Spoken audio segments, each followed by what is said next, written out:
హరే కృష్ణ. సహజంగా ఎంతోమంది ప్రశ్నలు అడుగుతుంటారు, భగవంతుడు అంతటా ఉన్నాడు కదండి, మందిరానికే ఎందుకు వెళ్ళాలి అని. అయితే మరి భగవంతుడు అంతటా ఉన్నాడంటే మందిరంలో కూడా ఉన్నట్టేగా, మరి ఎందుకు వెళ్ళకూడదు మందిరానికి? అయితే ముఖ్యంగా మనం మందిరానికి ఎప్పుడైతే వెళ్తామో అక్కడ భగవంతుడి యొక్క స్వరూపాన్ని మనం దర్శిస్తాం. అర్చావతారంలో భగవంతుడి యొక్క స్వరూపం సచ్చిదానంద స్వరూపం.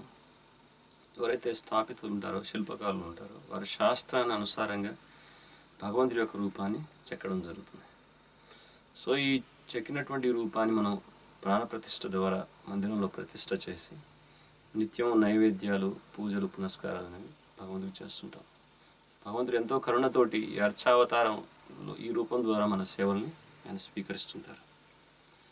ఇక మందిరంలో మనం ఈ విధంగా సేవలు చేస్తూ ఉంటాం.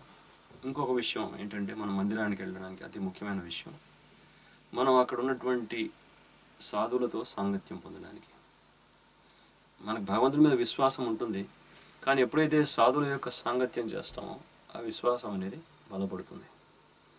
సహజంగా మందిరానికి వెళ్తే కాసేపు కూర్చొని రావాలండి అనే ఆనవాయితీ మనకు ఉంది. అందరూ కాసేపు మందిరానికి వెళ్ళిన వెంటనే కాసేపు కూర్చుంటారు. సో ఈ కూర్చోవడంలో ఉద్దేశం ఏంటంటే, అక్కడ ఉన్నటువంటి సాధు మహాత్ముల ద్వారా వారు చెప్పినటువంటి వాక్కుల్ని మనం వినగలగడం అన్నమాట. సో దీనివల్ల మన విశ్వాసం అనేది బలపడుతుంది.